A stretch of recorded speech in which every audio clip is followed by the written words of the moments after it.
Greetings, Poe fans. Welcome to another edition of Poe Unplugged. I am Carmen Bolden. And I am Jeanie Smith, and we are The Potastic Two.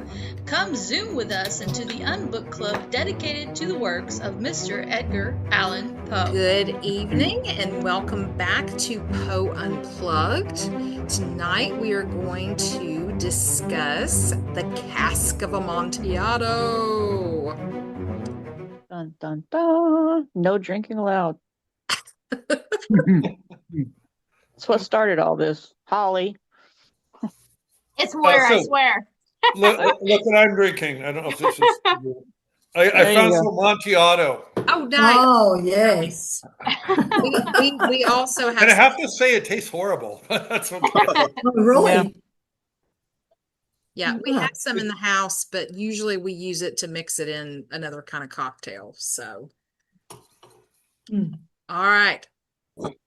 Who wants to start off about this story? It's one of my favorites. It's in my top 5.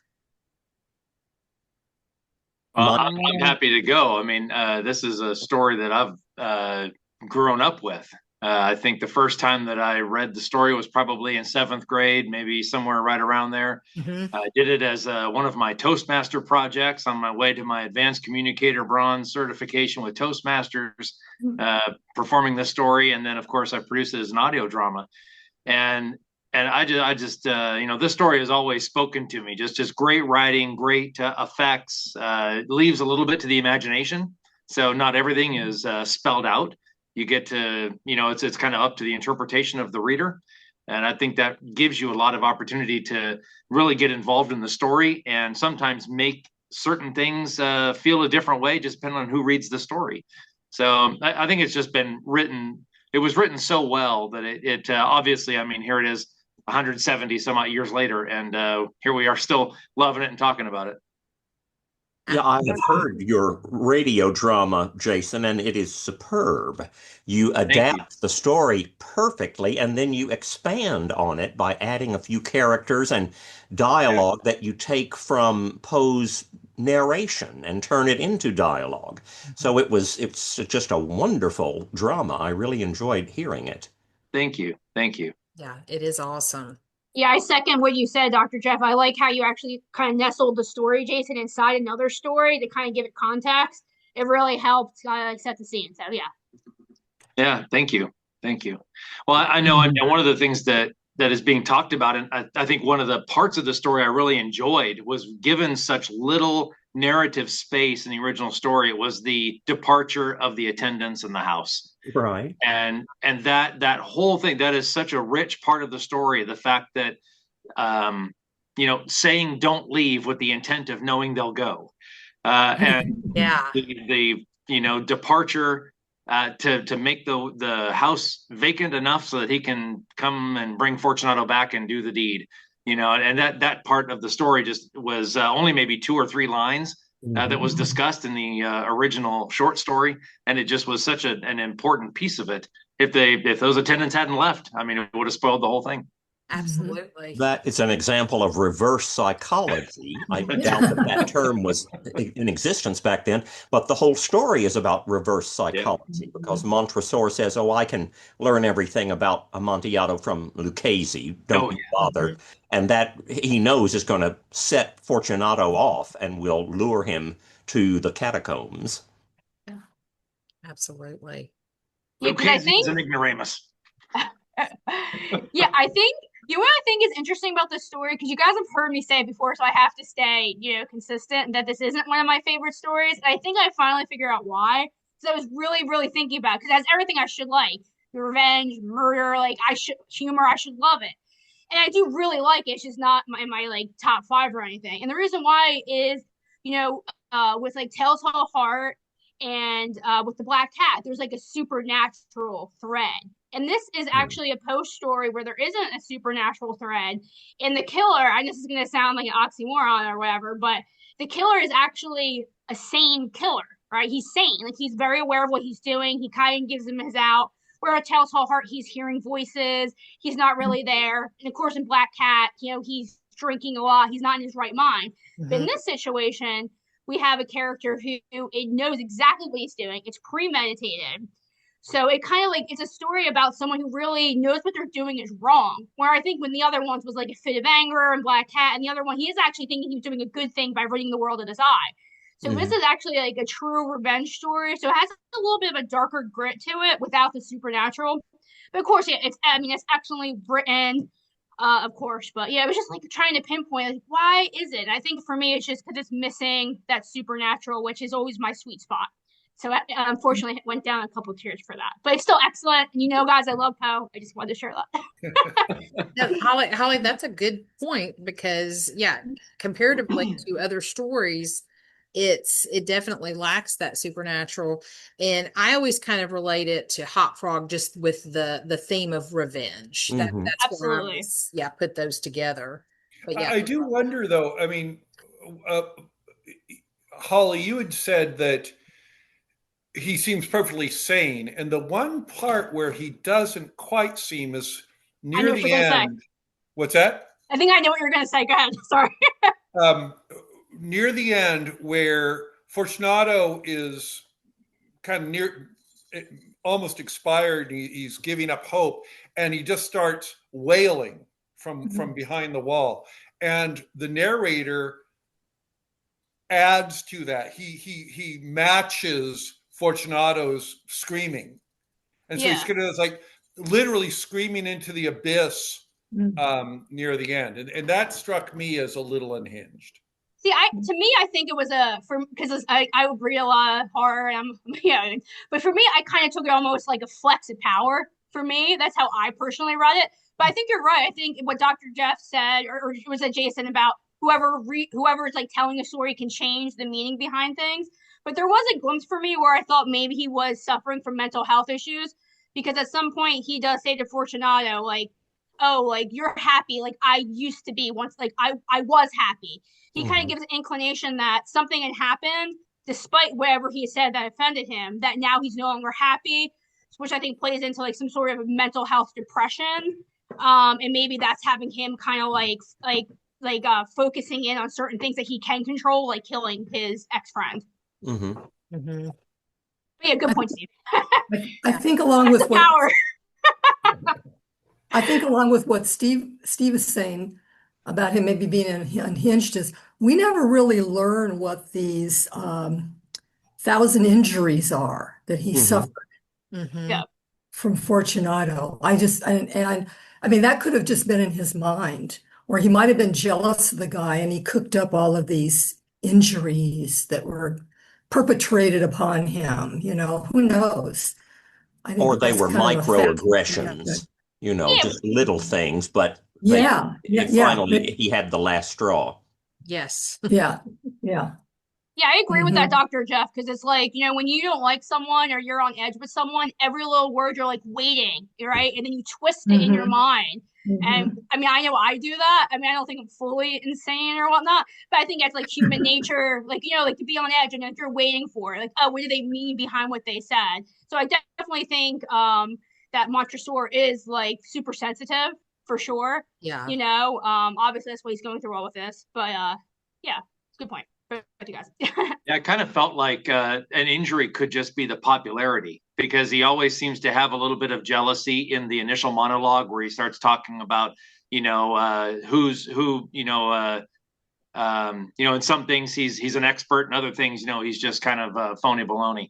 But I think there's also that thing where he goes to Carnival and Fortunato's out there just having a good time, having a blast, dressed up, bells on, loving life, doing his thing. And Montresor just seems to be in this funk, like constantly, like he lives his life in this haze, and yet here's Fortunato having a good time and goofing around. And he even comes up and just, oh, my friend, and just, has this just zest for life, kind of an appeal to it that could have just gotten under his skin too. And that could just be, every time I see this guy, he's always happy and he's always enjoying himself. And, I hate that, and it could just be that those things, just every time he sees him is another injury, Yeah.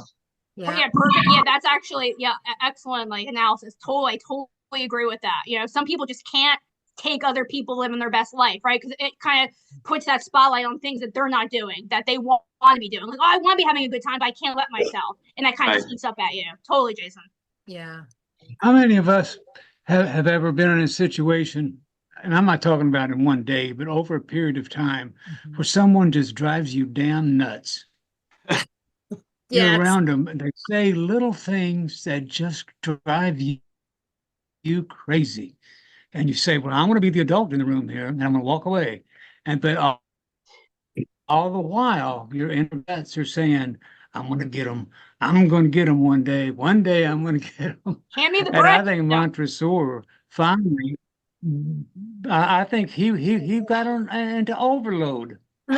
Whatever the insults were, I think he was pushed to the point where he says, "The hell with it. I'm getting even." Yeah, Micah said marriage. Part of his yeah. And there's a lot in the story, and it is one of my favorites of Poe's. I would put it in the top 3: Telltale Heart, Black Cat, and Amontillado. But there's a whole lot in this story about pride. I think even to some extent there's some bullying in there. Yeah. There's just a lot of stuff in it.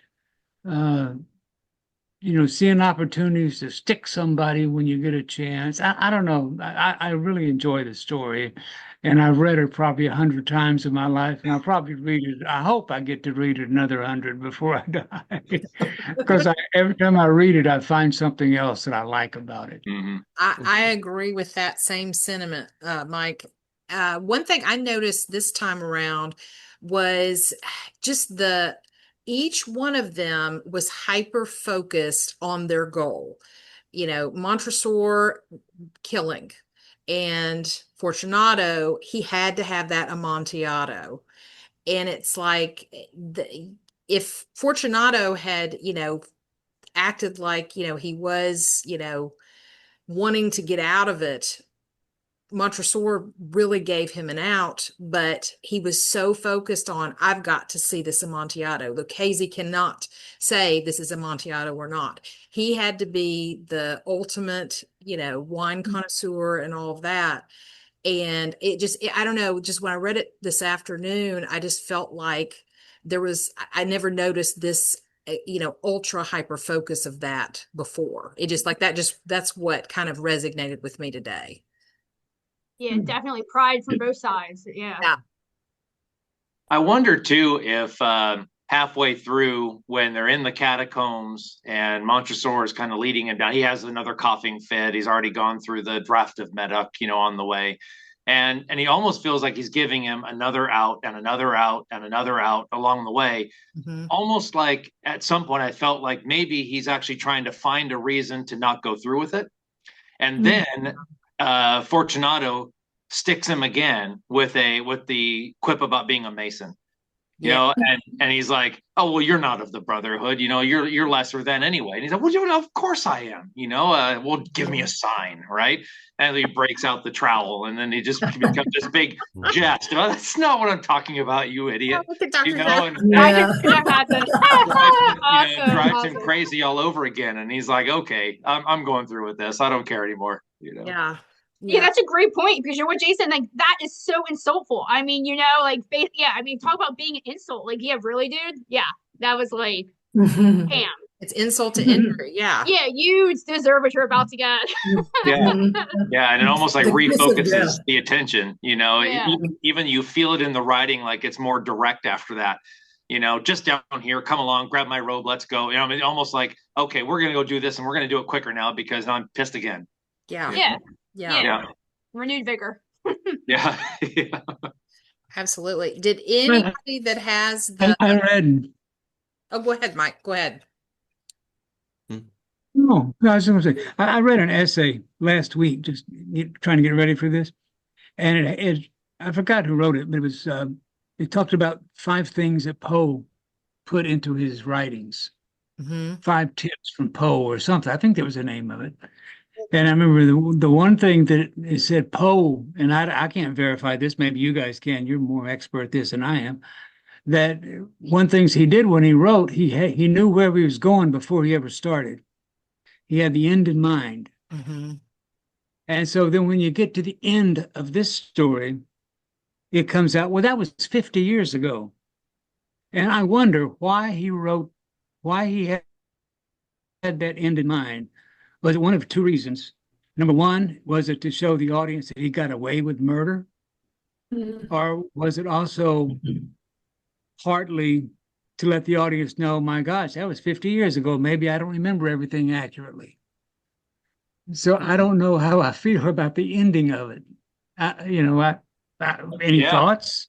No, I hear you, Mike. And I think that's one of the things I was talking about at the beginning, where you can, depending on who reads it, you can formulate, what you think on that part. It's exactly why I added other things into my audio drama to try to answer that question in a creative way. But when I first read it, before I was doing the scripting of it, my thought was it was still one more way that he's like, I did it this long ago, haven't thought about him a day since. Almost like it was gonna happen. I did it. And I'm telling you about it. I don't even know why, but just I did it and I'm good. And then it was almost like the dismissive nature of the fact that this guy was walled up alive and he just really doesn't care. Yeah. There's also a legend, I guess you could say, and when Poe was stationed at Fort Independence in Boston, that there is a story that was told to all the soldiers that this one soldier was lured down to the dungeon and killed. And so that there's theories out there that Poe heard this story, kind of put it in his back pocket, and then came out with the Cask of Amontillado loosely based on that story. I always forget that sometimes, but I visited Fort Independence. You can't go inside it, but it's, people talk about it around there. How about that? Yeah, it's interesting. I don't know if I knew that or not, but I mean, yeah, that's cool. Yeah. So whether it's true or not, don't know. Just, another theory about, one of the places that Poe was. Did the killer get away with the murder, or was he caught? I believe he did get away with it. Yes. I can look up the details. Hold on a second while you guys are talking. One other thing I thought about more this time than other times I've read this was that I would love to hear this story told from Fortunato's point of view. Because I would love to know what is his inner monologue saying as he's going down into the catacombs. Well, that brings me to what I want to talk about, because one of the things that I've always said with Poe is he always loves to bring in things that tie in both religion and mythology. And this is the perfect example of a story that has both. Because look at it, you can actually identify the seven deadly sins in this story. Because you have gluttony, you have pride, you have whatever the other ones are. You don't have lust, but you know what I'm saying. Lusting, lusting for the drink, lusting for the valuable bottle. So you have the seven deadly sins going on here that can either be Fortunato or Montresor, because they both are experiencing both. Because, I mean, think about it. Fortunato, pride. He's got his pride because he thinks he's the, sommelier of all of them and has to have the Amontillado. And then you have, along with that, you have the mythology, the mythos behind, because one of the things that Fortunato is narcissist. He is a narcissist. I mean, that's pretty much one of the things that drives him and leads to his downfall. Is because he's being led and he only sees what's in front of his face, and he's only thinking about himself for this whole thing. And all these thousands little things that he might have done to Montresor, he probably doesn't even know what he did, doesn't even know that he did them, and it could be all in Montresor's mind that this is happening, and Fortunato is not doing it towards him. He's just doing it out of his own narcissistic behavior, out of his own pride, and all of that. And that's one thing with Poe that I love, is he always sticks them in there And as I've said this before when we've talked about this particular story, is that every time that I read it, I always take different sides, especially when I'm, how I'm feeling. Oh, today, do I feel like Montessor that I want to, wall somebody up?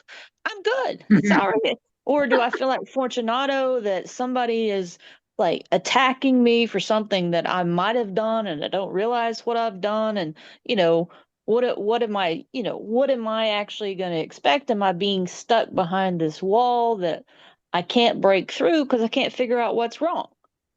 So, and that's one of the things that I think, and even though he's telling the story and Montessor is telling that this happened like 50 years before, but one of the things that always gets me did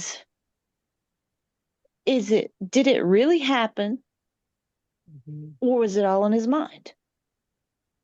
Because that's one of the things. I mean, because he kept giving Fortunato a way out.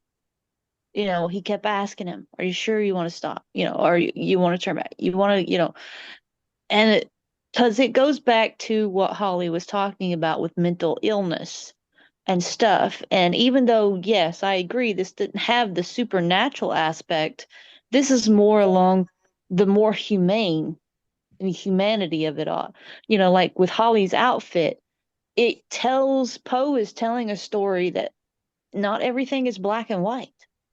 There's always gray areas. Someone who could be, going along with life, not have done anything wrong one point in their life, and all of a sudden it's they break. They have to do something, and it can either be something small or it can be something as big as murder, walling somebody up. You never know what could have caused him to break. So, you know, that is one of the things that I think maybe, hey, I want to rewrite my own, that he's telling this story that he walled it up, but maybe he forgot that he let him out, so he's really not dead.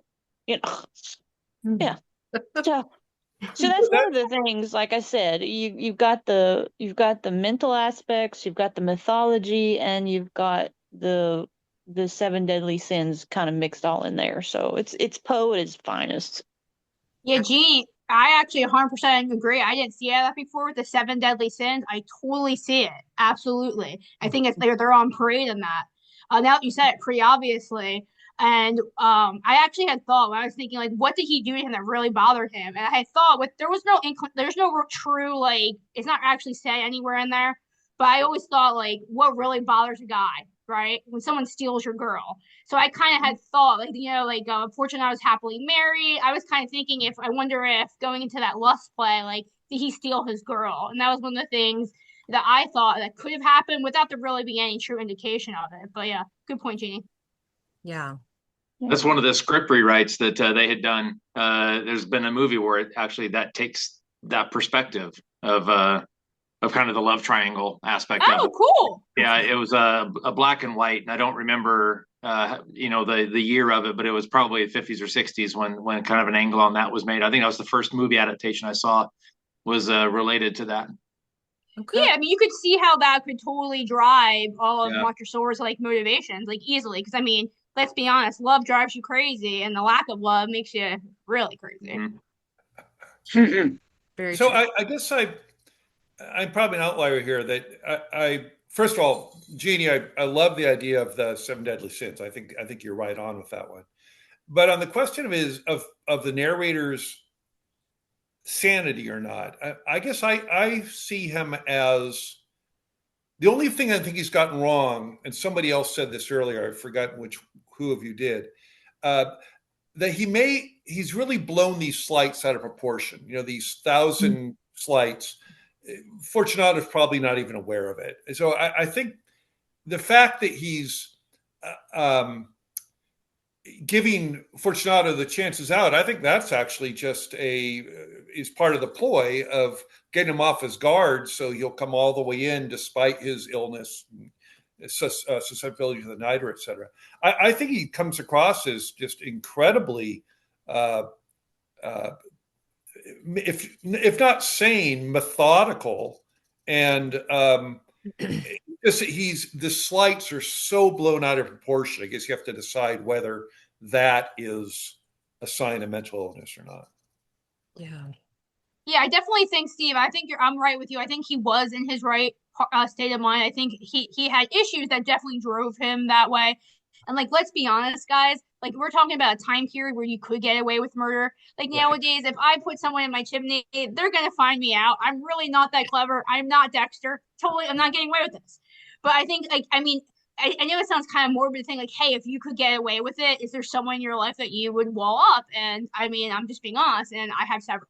So I mean, he's like living in a world where this is really possible. So I mean, for me, I think he was driven by, I think, mental health issues, but totally in his right frame of mind. And like Jason had said, like that last insult, right while he was right there at the finish line, did him in. He signed his death warrant right then and there. Yeah. And So, probably he didn't even realize it, right? I mean, Yeah, he was just, that's just who he was, you know? It's Yeah. like, you're not one of us, you know? yeah, he's just pompous. Yeah, just pompous. Yeah, exactly. Well, and I agree to some extent to that, except for just because you may have some mental illness does not mean that affects your sanity. Because you can be as sane as anybody and have moments of, murder. I hate to say it, but everybody be very nice to Holly. I agree. I she's mean, come wanting on, to guys, wall for real. somebody up in her chimney, but okay. But yeah, and yeah, mental illness there's so many caveats to it, and there's so many things, but a sociopath is what, I've watched interviews and been in interviews with serial killers that seem as perfect as the boy next door or as sane as you and me. Well, I'll say so. Some days I don't know how sane that is, but anyway. So, and they can be just as normal as everything, but it just takes one little thing, and it just changes. It can change a person's whole outlook. Road rage is the perfect example. A person that is the most calm and patient person and everything, and something just keeps stacking up and stacking up, and it could be a slight that they are only just visioning in their own minds that's happening, and it could not be somebody's not doing it to them, they're just feeling it, that it's personal to them. And then all of a sudden one person cuts them off in traffic, and that's the last straw, and they just react. So, I mean, it's one of those fine lines. You don't really know. And that's one of the things with this story that I love so much, is you can keep going back and you look at it from all different angles and you think about it and you're like, I wonder if Poe was thinking about who he could wall up at this time. Was he thinking about Griswold? Was he like, who was Probably he had someone in mind. Yeah, he probably was thinking about somebody at this point. So, but yeah, I agree also that, it may have nothing to do with a mental illness. It could just be, I don't know. I just think But maybe. at that time period, Jeanie, too, it was honor was very important. If you've been slighted in any way, I mean that's a death sentence in some cases, and it's very important. It's a dueling offense. Yeah, exactly. Yeah. Yeah. Well, and speaking of duels, I found the story. So I'll just read it. It's not very long. So, and there's two parts to it that makes it very interesting. So a duel had taken place between two lieutenants, Robert Massey and Gustavus Drain, on the grounds of the fort on Christmas Day, 1817. According to the story, Drain was a bragging, hateful bully who had already killed several men in duels based on trumped-up pretexts. Drain had focused on Massey as a victim and had accused him of cheating at cards. Based on this false accusation, he demanded immediate satisfaction. Massey unfortunately complied, not wanting to look like he was backing down from a fight. Swords were named as the weapon. Attempts at last-minute reconciliation failed, so within the inner walls of the fort, the duel actually took place. Massey was not able to hold his own against Drain and was killed. Massey had been a popular officer, and his brethren mourned his loss bitterly. He was buried on the fort's grounds with military ceremony, and a marker was erected to his memory. According to legend, Drain vanished soon after this and was never seen again. His fellow officers had supposedly abducted him and walled him up alive in the fort. Now, here's where it gets interesting. But is this story actually true? They say no, not entirely. Gustavus Drain did not die in 1817. He was promoted to a captain and later died in 1846. Massey's grave was moved several times in the many decades following his death. For many years, the Massey-Drain duel on Castle Island was considered just another tall tale of Boston Harbor that may have some grains of truth, but had been wildly exaggerated by the unfortunate credulity of the locals. But there's a twist. In 1905, 85 years after this duel, some Boston workmen were repairing parts of the old fort, and they came across a section of the old cellar that their original diagram showed was a small dungeon. But in reality, it was basically walled off. The blueprints of the fort simply did not match what actually existed. So they were like, why was this sealed up? No one really knew. So the workers asked and got permission to explore the area further. The wall was broken down. It was thick with layers of brick and mortar, shining a light within the dank and fetid recess. The workmen made a strange discovery. Within was a skeleton shackled to the floor of the dungeon, with ragged scraps of an ancient U.S. Army uniform still draped over its bones. Cool. Wow. So, yeah. You know what? I totally forgot. In that Poe Evermore podcast, they do use that. I think I don't know if it's episode 1 or 2. Okay. But you know what? They do actually make light of that story. So it's like I was like, man, it does kind of sound familiar. So that's actually cool because I don't think I realized it was actually from Poe's history. Yeah. But yeah, that's a neat story. Yeah, so it's wildly exaggerated from what actually happened, but then so if he really didn't die down there, who is that skeleton? Who was it? Mm-hmm. Or are they even making that up? And Micah says CSI Edgar Allan Poe. I would totally watch that. Yes, me too. Sorry. Well, I have a couple of sentences I wanted to read. I ran across this. It's possible that the real Fortunato was a personal rival named Thomas Dunn English, who wrote a brutal literary caricature of Poe called 1844, or The Power of SF, in which the pretentious author of The Black Crow pines for his lost Lenore and is characterized as a drunken wife-beater.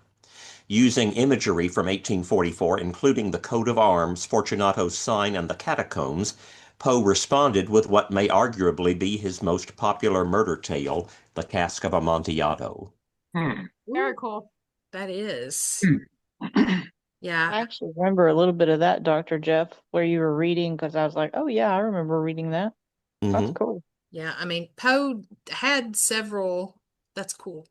Poe had several enemies, so he could have had somebody in mind for fortune, his own personal fortune. We all have one. But I had heard multiple different times from various people that the one of the theories, and I think kind of, I don't know if it's considered a leading theory or not, is that it was a literary critic, and that he was walling up, just in his mind. So it just kind of makes sense. It does. Yeah. Well, but why do you think Poe named him Fortunato? He wasn't too fortunate in this story. I think that's the beautiful irony. Yeah. I agree. I guess so. Because I looked up what Montresor meant. My Montresor, the best translation I could find would be my treasure. And think, I wonder how that clues in there. What's his treasure? I don't know. There's a lot in this story. Yeah, his treasure is the Montresor. I mean, Fortunato. Amontillado. Yes. Yeah.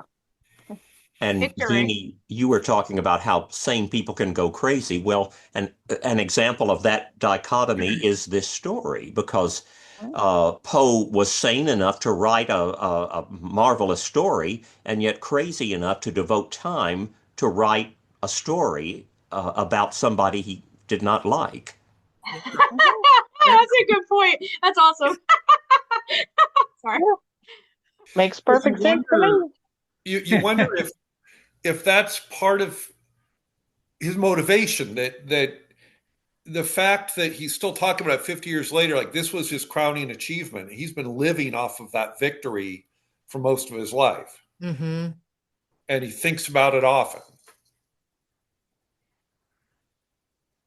Well, it could be his one great accomplishment, but also his one biggest regret. Yeah, both. Yeah. So that's one of those things that keeps him wishy-washy, because it's like we were talking about the other day, having like Cheryl brought up about having the angel on one side and the devil on the other. Mm-hmm. I mean, this is a perfect example of where he feels vindicated that he, you know, accomplished what he set out to, was to get rid of his biggest, well, not rival, but his biggest pain in his, what. But at the same time, on the other side, it's like the guilt is eating him inside. And for 50 years, he's having to remember and just fixate on it, and just can't, he's like, oh, I did this. But at the same time, he's probably still thinking, I don't even know if was this good or was this bad? Was this right or was this wrong? It's kind of like the decisions that sometimes we make, even 20 years down the road, goes back to Robert Frost, The Road Less Traveled. I don't see the ambiguity, though. I mean, at least judging by the first paragraph, he's really laying out, a wrong that's not redressed, needs to be punished. That he's talking about how important it is that he got his revenge. So I don't get a sense from reading this that he's of two minds about it, or that he's like second guessing it. He seems to be entirely satisfied with himself, proud of his action. Well, and I guess what gets me is all the times that he asks him if he wants to turn back, all the chances he gets him to turn back. To me, that's a little bit part of the ruse. I think that's the reverse psychology we're talking about. He hacks up a little bit. Oh, you're not feeling well. You're sick. You're important, and he's saying you need to be getting your health back. So let's go back. And oh no, stop it. With the Amontillado, let's keep going. Right? I mean, he's basically just drawing him further and further in, like he's pulling him on the vine. Yeah, and I think this points out perfectly Poe's genius, because the reader is interpreting their own vision for this. Absolutely.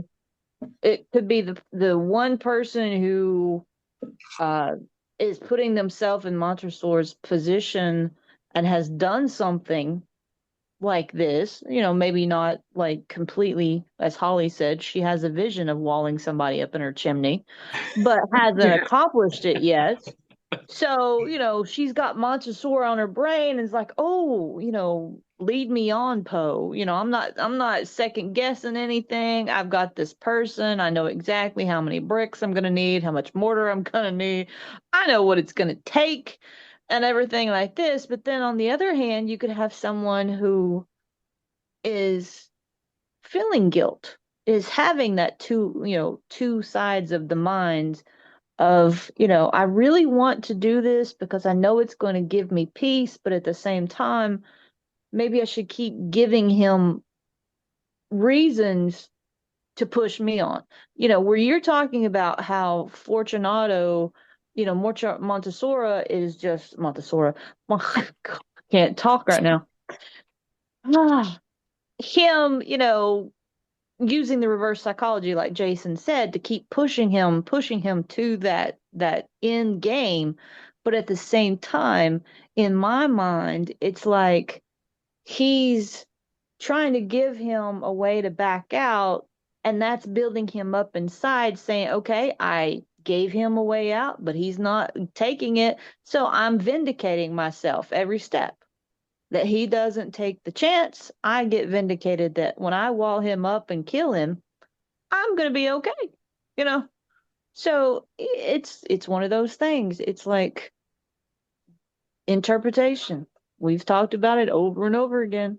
Poe and his reader interpretation. Yes. That's one of his perfect things that he does. So I think overall, Montresor may have given Fortunato chances to get out.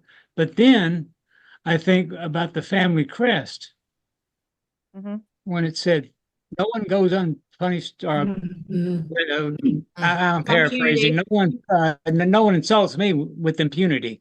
It means you're going to get it. So I think all the psychology stuff, but he knew exactly what was going to happen when he got there. He's going to kill him no matter what. Yeah. I love what Fortunato says right after he says what the crest is. It's almost like he is proud of him.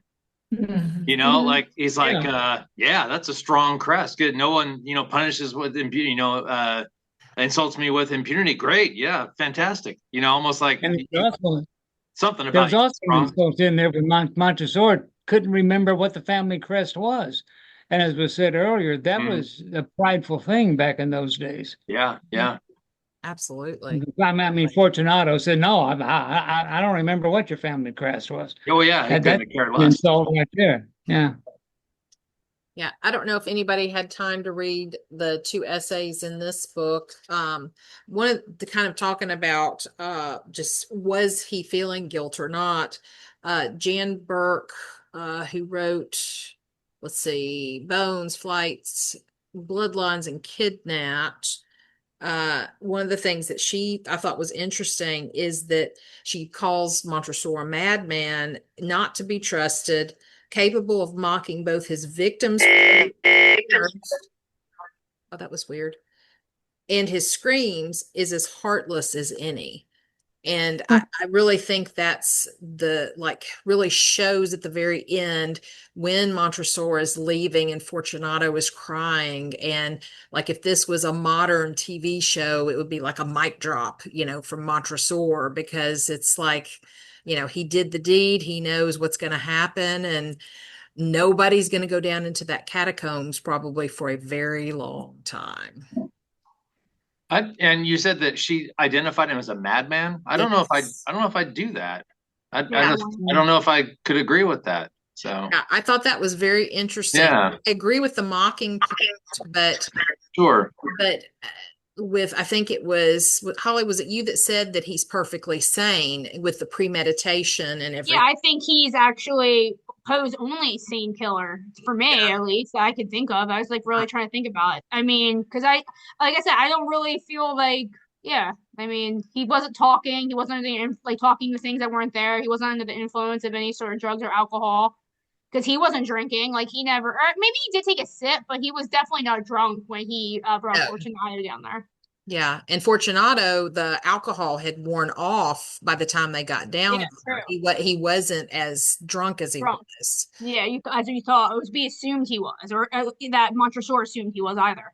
Yeah, and so the question is, if this was real and he wasn't drinking that much, would he have gone down there for the Amontillado, or would he have convinced Montresor to actually bring it to him? You kind of wonder. I think he was in the revelry of the time. The carnival was going on, and he just appealed to his higher sense of being. And so Montresor is tempting him with saying, well, you might think that you're the expert on all this stuff, but I Lucchese can do the same thing, and just all that by itself is just completely ridiculous to him, and he can't abide by any of that. And so then the fact that the Amontillado is in an underground catacombs to keep it cool, and obviously heavy enough to where he's not going to be hauling it around with him. Yeah. It made it to where you have to come with me, and But I think at that initial meeting at the Carnival, when I think right at the end of their interaction, Fortunato just starts taking off and he starts heading over, toward the villa. And he's like, "Where are you going?" He's like, "Well, to your vaults, obviously. I mean, let's go." And so he almost like draws Montresor to start up the whole process. Yeah. So. Yeah. Any other thoughts? Yeah, I'm thinking that this story for me really shows Poe's genius in blending so superbly horror with humor. Yeah. And one of my favorite lines in this book is toward the end, in the last paragraph, where he says, "My heart grew sick." And then there's this big M dash on account of the dampness of the catacombs. Yeah. Yeah. I mean, when I read that, I went, "Oh, whoa." I've read this so many times and it surprises me, but it made me almost kind of laugh. And then I felt kind of sick for laughing about that. But Gallows humor, Cheryl. I think, yeah, I know, gallows, catacomb humor, whatever. But I think that if you survey, a lot of people out there, 90% of the people would put Poe in the category of this macabre. In fact, he was called the master of the macabre, but he also was a humorist. Yeah. And to me, that humorous side of him does two things. It gives me hope for him because I always want to go back. I want to go back in time and meet the guy for coffee, and just sit down and be his best friend because he needed that, And then the other thing is it shows his humanity. It just shows his humanity, and maybe people wouldn't be so quick to put him in this category of. I mean, there was a lot of people that thought he was insane, and Griswold certainly capitalized on that after Poe died. Yeah. And perpetrated that idea of Poe, for 200 years, up to now. And so I wonder, I know as teachers, a lot of teachers in middle school, some teachers in middle school, I shouldn't say all, they like the cool, that macabre side of Poe is cool. And they can use that to get the kids involved in it. Yes. But there's that other side of him, that humorous side too, that I think sometimes gets short shrift when it comes to learning about Poe. And in the book the collection I have of Poe stories, the Cask of Amontillado is in the mystery and horror section. But the next section is humor. I think it could very well be in there too. Yeah. In many ways. It definitely crosses over. I think it does. And that's the genius of Poe for me. The whole setting, you talk about the horror part. The whole setting, I think, is just masterfully done, being down in the catacombs. And there's one part near the end where Montresor sits down on the bones to listen to, I think it's the jangling of the chains or Fortunato's crying, but just this idea is just emphasizing that he's just surrounded by bones. He's just having a seat on a pile of bones while he's listening to this guy in his death throes. So to me, that's a great horror element. But the last thing I just say about Fortunato is nowadays, when I read this story, all I hear for Fortunato's lines is Dr. Jeff doing his kind of raspy voice. Yeah. That is Fortunato to me at this point. Yeah. That's the voice. Yeah. Which is a very, I don't, Dr. Jeff, this is what your intent was, but it comes across as, somebody who's overplaying his hand, but very assertive and proud and very pushy, but still ultimately weak. And I think you've just captured that in the voice. Well, thanks. I agree, definitely. I listened to several of the readings on YouTube before I started working on it. And then years ago, I, as well as Leela, heard Jonathan Frid perform the Cask of Amontillado many times at his one-man shows of dramatic readings. So he always did a great job, and so I wanted to do a good job as well. I watched it, and it was great. I Thanks. watched that the whole show today. Oh, good. Yeah. Oh, awesome. Yeah, is the Jonathan Frid version available at all? I'm not sure. His Telltale Heart is on one of the Dark Shadows DVDs, but I'm not sure about the Cask of Amontillado. Okay. I'm gonna write this down and look for it. Mm-hmm. Because there are some DVDs of Jonathan Frid's one-man shows, Genesis of Evil, and a few Fools and Fiends. I think that's the one where he did it. Jonathan Frid's Fools and Fiends. Mm-hmm. That's really cool. Yeah, I was just gonna say, Dr. Jeff, I actually listened to your actual reading today before the show. Yeah, so yeah. Yeah. It's very good. You do all the voices, and it's like, I mean, seriously, it was only 15 minutes. I was like, gosh, it was like, because sometimes like I have had zero time lately, so I was like, crap, and I was like, I want to listen to Dr. Jeff. So yeah, it was good job. Well, I slipped up a couple of times and then changed a few words just to make it more understandable for someone hearing it and not being able to see it on the page. Yeah. But speaking of Jonathan Frid, he changed an important word in the Telltale Heart, because today almost no one would know what death watches in the wall would mean. Yeah. And so he added a word. He said the Death Watch beetles in the wall. That makes sense. So I did that too when I read it. You know what's funny is I didn't even realize that the Beatles wasn't actually part of it, because I guess I just plugged it in there myself. Interesting. Mm-hmm. Okay.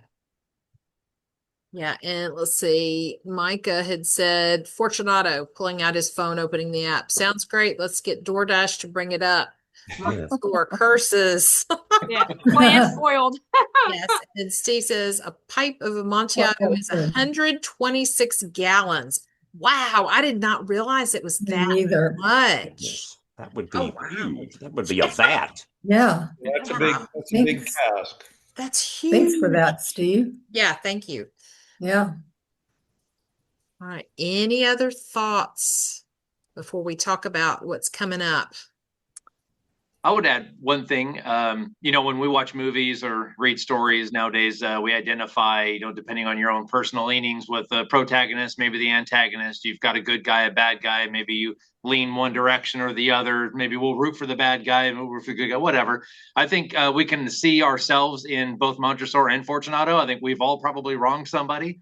We've probably been wronged at one point. And I think, the way the story is written, that you could probably oh yeah, okay. I can kind of see a little piece of some aspect in our own lives where you can identify on both sides of the fence in there, and so you understand both characters to almost an equitable degree as they go, through this whole process, and you're like, oh yeah, I remember, 10 years ago or so, I guess I could probably get walled up behind there, so I think you probably all got something, that we can identify with these characters both ways. It's not just like a clear good guy, bad guy type situation, Right. So instead of, are you a Ginger or a Mary Ann? Are you a Fortunato or a Montessori?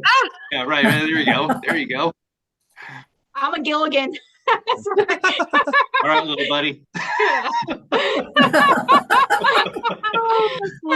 Well, some people have put forth the theory that the 7 characters of Gilligan's Island represent the 7 deadly sins. I think someone wrote an article about that. Yeah. Oh goodness. We talk about coming full circle. That's yeah. Yeah. Well, that would make this episode 3 hours long, though. We can't do that. Yeah. Because our boat sank a long time ago. The Poe Unplugged boat sank a long time ago. It didn't take a 3-hour tour. It took the Protastic too. That's what happened. So, but if you think about it, Gilligan's Island is the perfect of modern day Cask of Amontillado, because poor Gilligan gets walled up into everything. Mm-hmm. He ends up everywhere, and professor, and or Skipper, he's always being wronged, or Professor Howell, or Professor Howell. Mr. Howell. Thank you. Yeah. Mm-hmm. I'm like, hey, let me just put them both together. Who knows? Yeah. But anyway. Oh my goodness. Yeah, So, this has moving been on. an awesome discussion. And then, Cheryl said, Jonathan Fred reads The Cask of Amontillado. Oh, yay, it's on YouTube. Thank Right you there. for that. I will check that out. Yes, it's been a great discussion tonight, and just kind of like just talking about what we're doing for the next couple months. So August 26th is The Man Who Collected Poe by Robert Bloch, and watch Torture Garden because that story is featured in there, so that we'd have a lot to talk about, and just Robert Bloch in general. And September 30th is The Oblong Box, which we were really surprised we had not read yet. So, anybody have thoughts for October? How about the premature burial? We Didn't have we did have that one. read it, but I think Before I came on. Oh, okay. who But Before I joined you. But I agree that I would love for you all to just rerun all of the early stories you did, because most of us were not in the group back then, and so we haven't had a chance to talk about it yet. I'm all for. I think who would have been it with me and Jeanie, obviously. I was there. Holly was there. Micah, were you there? Micah's always there. Micah was there. For what, the premature burial? I knew Micah was there. Hey, I don't remember about the premature burial, but I agree with you guys. Let's do it again if that works for you. Yeah, I think that is a perfect one for October. Okay. Yeah, and it's a good one. Is that October 28th? Yes, it is, right before Halloween. Okay. Yes. And then, and Micah added, Professor Fortunato can make a phone out of coconuts, but can't escape from the catacombs. This sitcom is not believable. That's great. Exactly. So when was The Man Who Collected Poe again? Is that the 26th? That's going to be August 26th. Yes. Okay. Yes.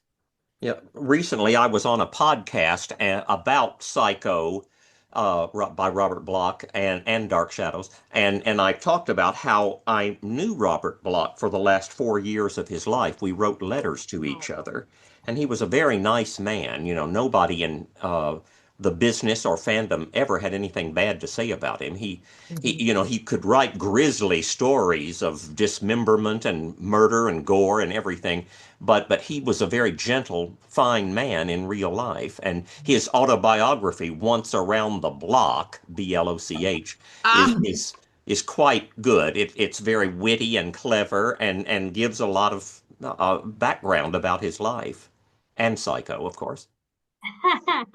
That reminds me a lot of like Vincent Price, who's also seen as just a consummate gentleman, or Boris Karloff. Well, and I think it just proves the kind of feeling of people who write horror are balanced with that other half of humor. It's almost like two masks. You've got the horror mask, you've got the humor mask. It's the two H's that blend together, because if you're going to write that something like, especially like the Cask of Amontillado, where you are walling somebody up, or especially Telltale Heart, where you're dismembering someone, you got to have a humor side to pull you off the ledge, or the first step of the going down to the catacombs. All right, I'm writing the autobiography title down. Okay. Once Around the Block. Yes, that's a great title. That is great. So we've got the next 3 months planned out, and so that's awesome. We like to have that ahead of time, dates and all of that. So, all right, anybody have anything else before we leave for this evening? Thank you. Yes, Mhm. thank you guys. Thank I you. love the dressing up. Love the dressing up. Mhm. And Steve and Micah, if you'll stay for just a second, Jeannie and I wanted to Like ask that shirt. something I'll do it too. quick. There we go. Delicious. Yes. Yeah, please do. And yeah, look forward to next month with The Man Who Collected Poe. And just guys have a wonderful month. And school starts back for me this Friday. And so I'm excited to get a new group of kids. And yeah, it's School just, starts on a Friday? well, I go back Friday, but kids Oh, start till preparing next your week. class. Yeah. Yes, yes. So In-service day, whatever you call it. yes, oh yes. And so I'm going to teach two English 1010 classes at Nashville State Community College oh, awesome. beginning in late August. Oh, So great. I, of course, will do Annabelle Lee with them and the Earl King and a lot of other good poems. That will be great. Awesome. And I think Jason said, I'm personally thinking Cass moved into Holly's top 5 after the discussion. I actually do have to say that when I listened to Dr. Jeff again today, like it has slowly kind of, this is how I felt about Pit and the Pendulum too. The more I read it, the more I like it. So I mean it's moving, it's moving up. Top 5, I don't know, I have to sit down there, but it has moved up from its original at the bottom of the cask. No. Yes. One of these Poe Unplugs, we should tell our rank the top 5 and share Oh, them. that'd be cool. Yeah, that'd be cool. Yeah, if y'all want to, we could do that next month. Poetry and prose, 2 Yes. lists. Yes. Oh, 2 lists. Okay, yeah, it's first. Yeah, that'd be a little bit easier that way then. Yeah, absolutely. All right. Well, I guess if everybody's ready, if we all together want to say we are Oh, out. Bye.